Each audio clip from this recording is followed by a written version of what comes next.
So ayun mga kamikaniko, dito na tayo dito sa kinakapitan natin ng K-post. Nakapitan na natin siya kahapon. Ngayon naman ay tuturuan ko kayo kung paano magputol ng shock. Kasi gusto nung mayari ay walang naka-outlaw dito sa kanyang butterfly. Yan gagawin natin. Puputulan natin yung shock. Yan, tuturuan ko nga kayo ngayong araw. Let's go. Ito yung una yung gagawin mga kamikaniko ko. Ito yung shock niya na nabili pang XRM.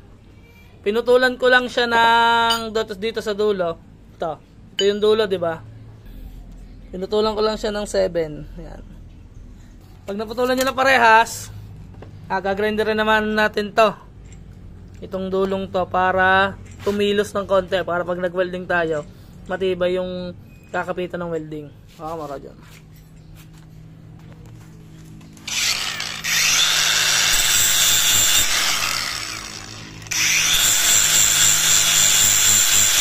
Time lapse.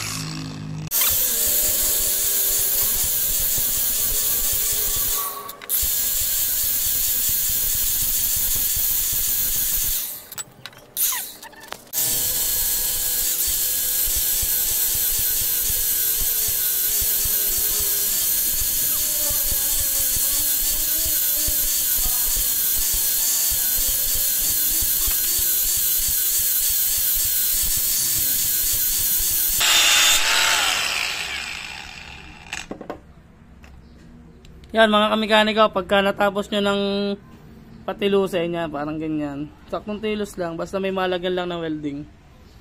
Weldingan naman natin to mga kamikaniko. Ito yung gagamitin nating nut dyan, washer. Kunin ko lang. Ito yung gagamitin nating washer dyan, ganyan siya kakapal. Tapos medyo naka-slant din. Para yung welding iayos, yan medyo naka-slant. Tapos make sure nyo na medyo luag, may clearance siya dito. Ayan. Dito yan, sa pang ano niya, sa ilalim. Ayan, lagay lang natin to dito. Ispatan lang natin. Ayan, nakaganyan. Make sure nyo na sentro, siyempre. Ayan, ispat naman tayo. Mga kamikaniko, bago nyo nga pala weldingan, edi lagyan nyo ng grasa para hindi makapitan ng flux. Kung may tape, mas maganda. Lagyan natin ng tape. Pero sa grasa, okay na rin yan. Lalagyan ko naman siya ng plastic din para ano. Pwede pa lang hindi na. Lagyan nyo lang ng grasa.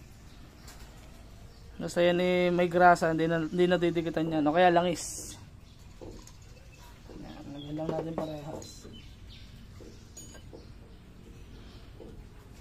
Welding na tayo. Why? Yan.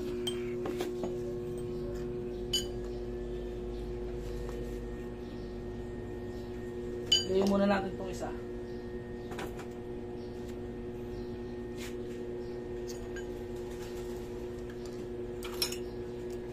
Make sure nyo lang na sentro.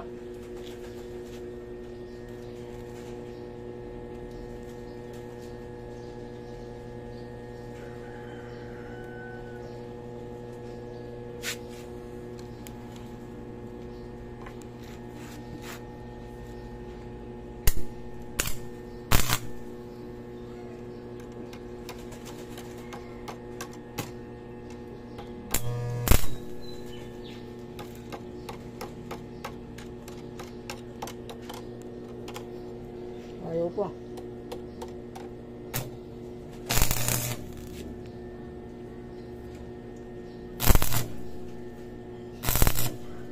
Spot lang muna mga kamikanika. Check muna natin kung sentro. Ayan, parang sentro naman siya. Ayan. Martilyo, rodyon, mata no. Sentro lang natin ng konti.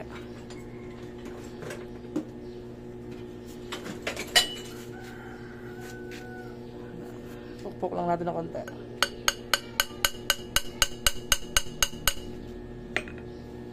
Okay naman.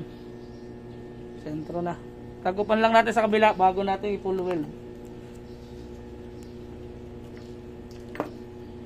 Kaya palapit-lapit nga ng welding.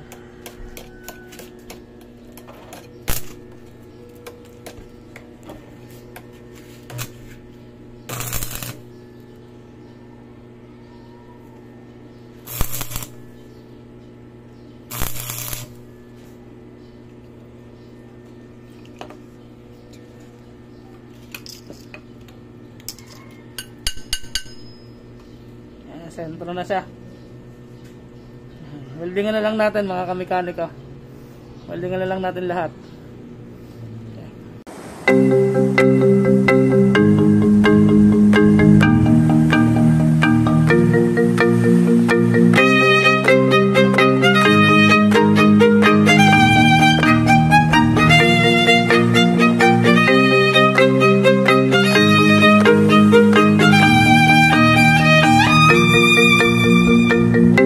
Mga kamekaniko, na hinangan na natin.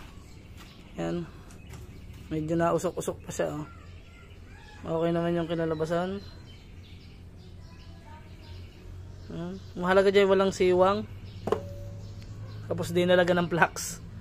Yan. Ngayon naman ay gagrinder rin natin para umantay siya kagaya nun. Yan, ganun.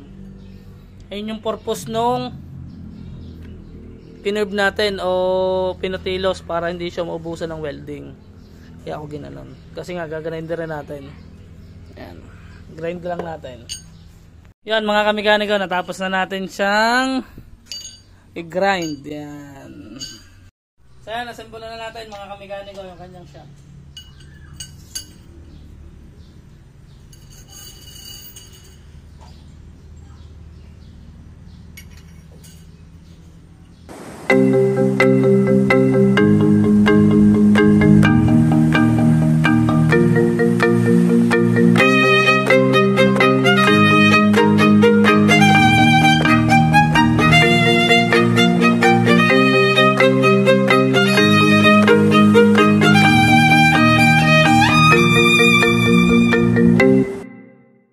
Yan, ilagay na natin.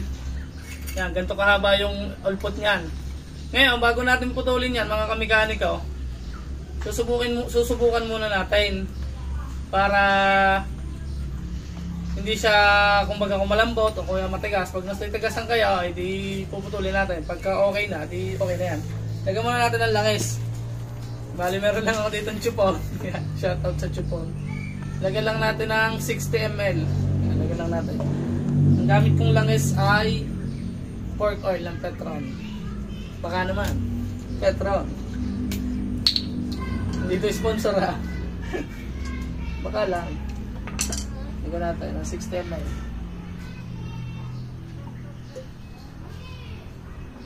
Labas.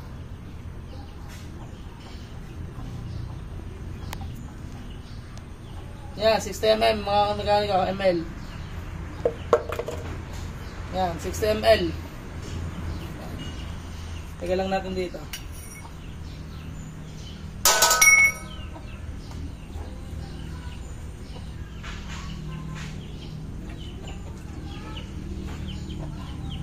Kasi medyo maiksi na rin siya, kaya 60 ml na lang yung nilagay kong langis. Tapos yung isa naman, lagyan muna natin to dito. Tayo.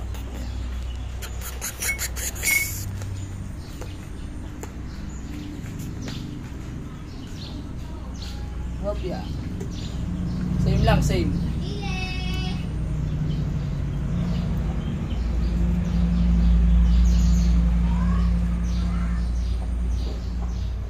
Pag nilagyan nyo na, medyo iangat baba nyo para pumasok yung langis.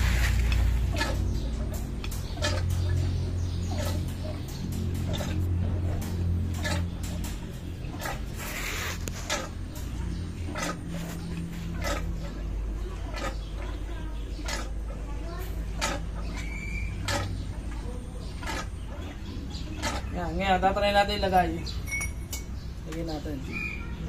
Itong tama lang yung tigas. Medyo mahirap-hirap lang ikabit ito mga kamekaniko. Kailangan ng katulong. Tayo ko muna, ako mag-isa. Hindi ko kaya. Balikan ko kaya pag naikabit ko na. Hingi lang ako ng tulong dyan sa ating videographer.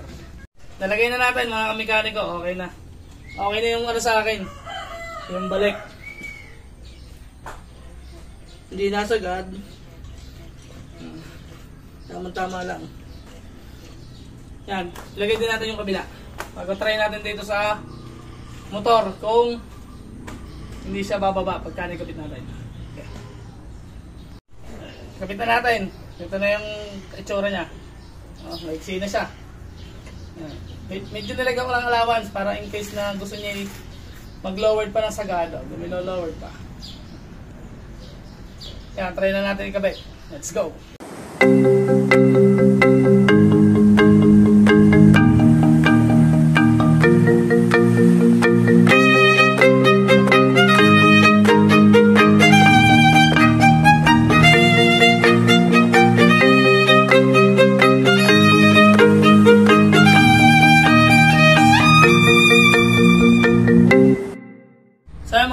Ikabit na natin. Hindi ko muna ikinabit yung mga spacer kasi ko-convert pa rin natin yan eh. Ito na lang yung okay na siya, okay na yung tindig mga kamekaniko. Kung gusto pa nung may-aring ibaba, mayroon pa naman siya. Hindi ko lang isilagad mga kamekaniko kasi meron tong radiator dito. May radiator cover, may radiator to kasi naka water cool na block to eh. Kaya hindi ko ibinaba ng sagad.